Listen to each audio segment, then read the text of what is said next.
புங்குடுதீவு கண்ணகியம்மன் ஆலய நிர்வாக சபையினருக்கு எதிராக இன்று கவனஈர்ப்பு போராட்டம் ஒன்று முன்னெடுக்கப்பட்டது.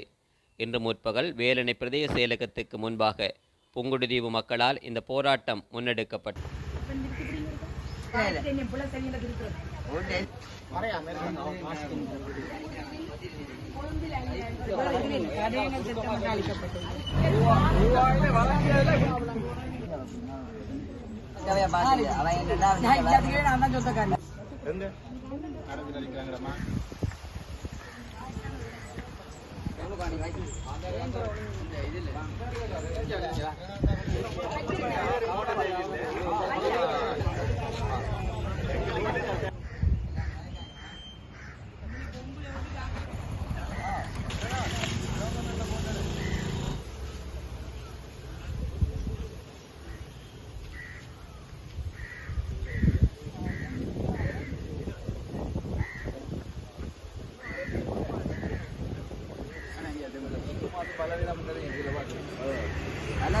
பல ரகம் ரகத்தில் ஒன்று கிடையாது.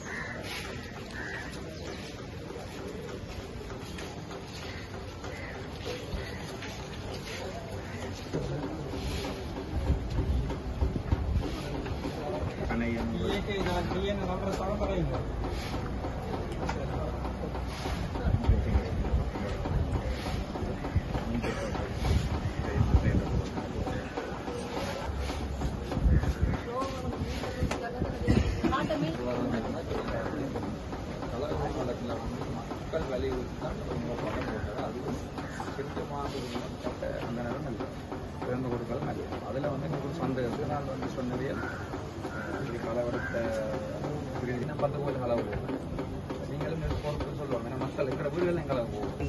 வன்முறை ஒன்று மேற்கொள்ளப்படுது. சாதாரண மக்களுக்கு போய் மிரட்டலன்னு சொல்லி முறைப்பாடை போட்டு ரைட். நீங்கள் தந்திருக்கிறீர்கள்.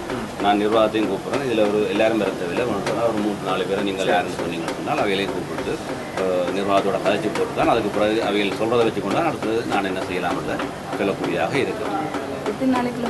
இல்லை, நான் வாரக்கிழமை கூப்பிட்றேன். எனக்கு 22 டிசிசி இருக்குது.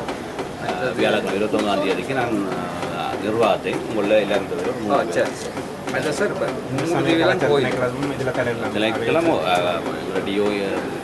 நாங்கள் இன்டெலிஜென்ட் டிபார்ட்மெண்ட் டெவலப்மெண்ட் விசரங்கள் தான் இருக்கணும். அவையில் இருக்கணும். நீங்கள் உங்களோட திணைக்களத்துக்கு நீங்கள் அனுப்பணும் என்றால் அதை நாங்கள் நிர்வாக குழு கூட்டமாக சார் காலாகாலமாக கொழும்பு நடத்தப்படுது. தனியார் கோவில் இங்கே கோயில் கூடிய பெரிய ஒரு மண்டபம் 2 மண்டபம் கட்டப்பட்டது. அதை நீங்கள் இந்த முறை ஒரு மக்களுக்கு ஒரு முடிவு சொல்லுவாங்க. நிர்வாக குழு கூட்டத்தில் பிரச்சனை இல்லாத நடந்து கொண்டு போகலாம். பிரச்சனை வரைக்கும் எங்களுடைய ஜிஎஸும் அதில் பார்ட்டிசிபேட் பண்ண வேண்டியது. நடக்கிற இடத்துக்கு நாங்கள் போயிடலாம். பெரிய இடத்துல மண்டபம் இருக்குது. மண்டபத்திலே வழி செய்யணும். கொழும்புல செலவழித்து கொண்டு கூட்டம் போகிறோம். நான் கருணாகரன் நாவலன், உங்களுக்கு பார்த்தாம் பாட்டாரம். எமது வீட்டுக்கு அருகாமையிலே இந்த கண்ணகியம்மன் கோயில் இருக்கின்றது. ஒரு பிரசித்தி பெற்ற ஒரு கண்ணகி ஆலயம். பல நூற்றாண்டு காலமாக காணப்படுகின்ற இந்த ஆலயமானது தற்பொழுது அண்மை காலமாக ஒரு 12 வருடங்களுக்கு உட்பட்ட கால பகுதியிலே புதிய நிர்வாகம் தெரிவு செய்யப்பட்டு அந்த நிர்வாகம் கூட உண்மையிலே கொழும்பில் கூடித்தான் நிர்வாகம் தெரிவு செய்யப்பட்டது. அந்த நிர்வாகத்தினூடாகவே பாரியளவான கட்டடம் இன்று அன்னளவாக 90 கோடியை அண்மித்த அளவில் அந்த கோயில் கட்டடம் பாரியளவான கட்டடம் கட்டப்படுகிறது. இந்த கட்டடம் கடற்கரை ஓரமாக கட்டினது இந்த இருக்கிற பெரிய ஒரு கட்டடம். உண்மையிலே இந்த கட்டடத்தை பராமரிக்கிறதுக்கே ஒரு மாதத்துக்கு சொல்லப்போனால் 10 லட்சம் ரூபாய்க்கு மேலே தேவைப்படும். அவ்வாறான நிலையே பாரியளவான கட்டடமாக கட்டப்பட்டிருக்கு. ஆனால் இந்த நிர்வாகத்தோட செயற்பாடுகள் பார்த்தோம்னு சொன்னால் எதிர்காலத்தில் இந்த கோயிலை பாதுகாப்பாக கொண்டு நடத்தக்கூடிய அளவில் இந்த நிர்வாகம் இல்லை.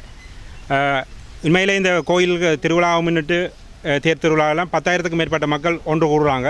அந்த ஒன்று கூடுற காலத்தில் போலீஸ் பாதுகாப்பு கூட நிர்வாகத்தால் கேட்கப்படாமல் போலீஸ் பாதுகாப்பு போடப்படாத சென்ற தேர் திருவிழாவில் 5 தங்க செயின்கள் களவு போனது.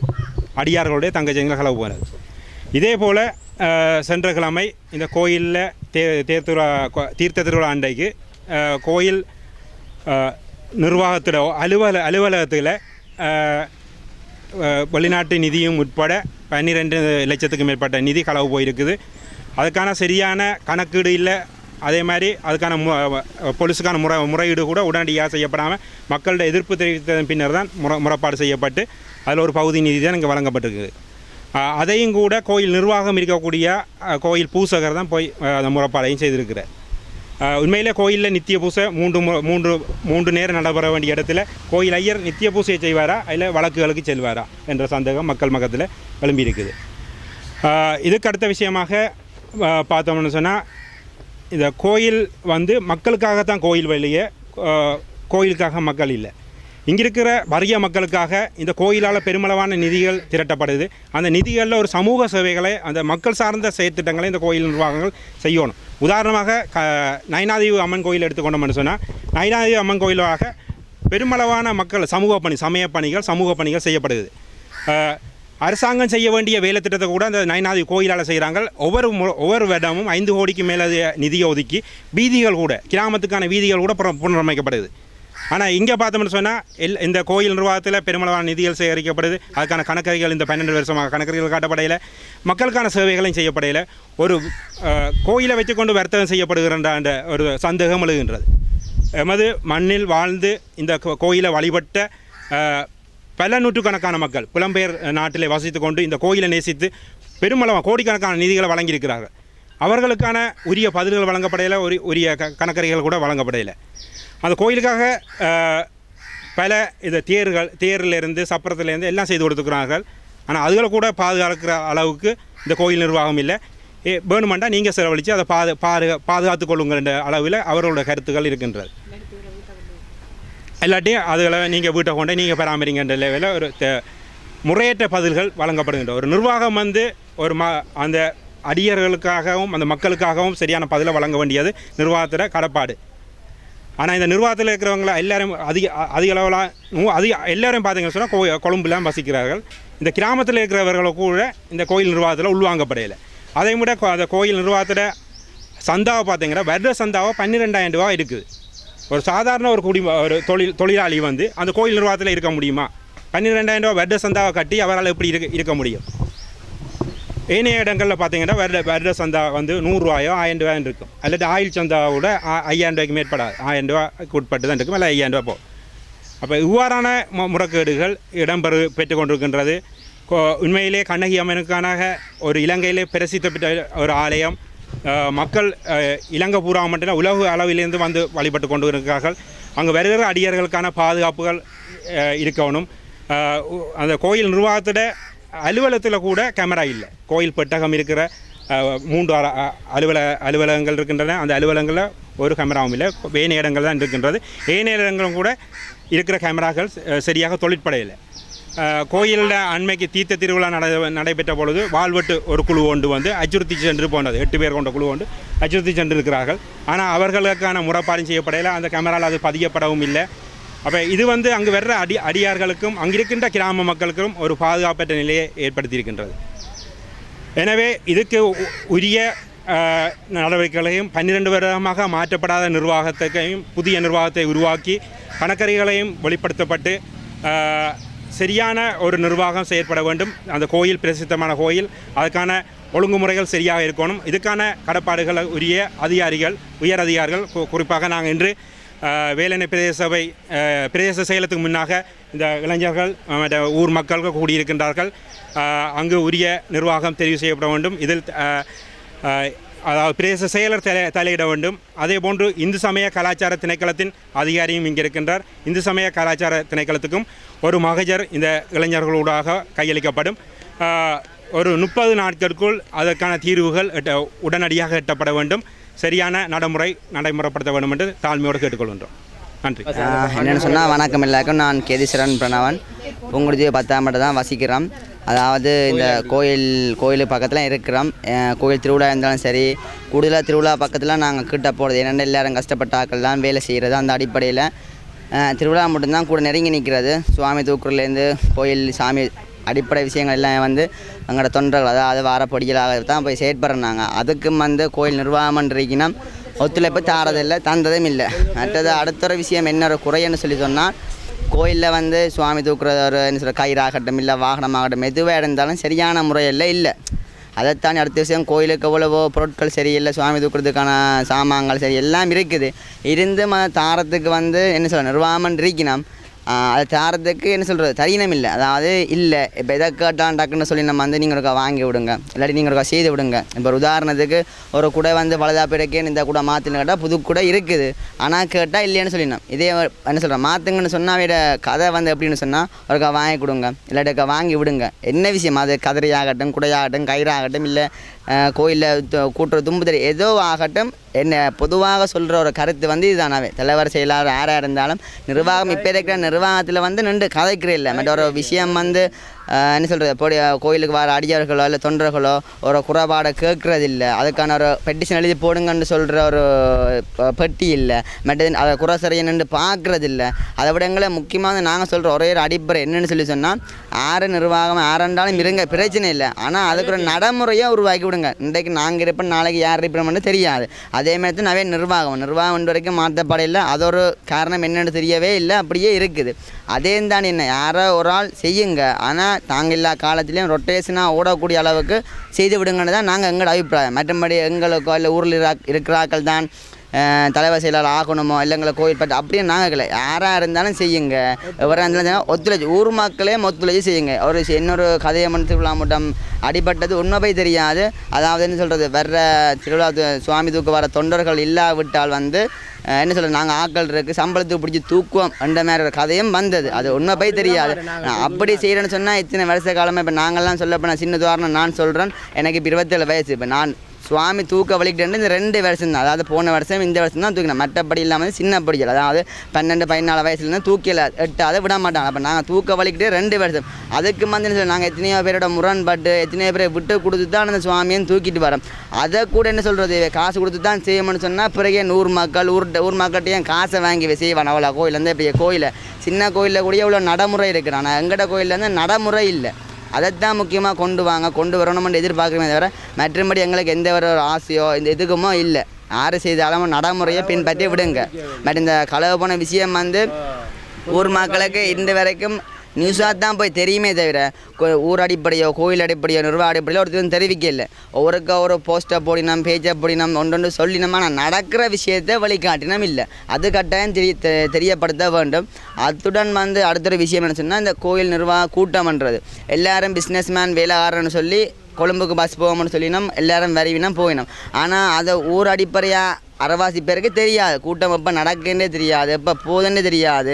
அதுக்கான வர சில கணக்கும் காட்டுறதில்லை. ஆனால் எந்த பெரிய கோயிலாக இருந்தாலும் அதாவது அந்த ஊரில் தான் மீட்டிங் நடக்கும்.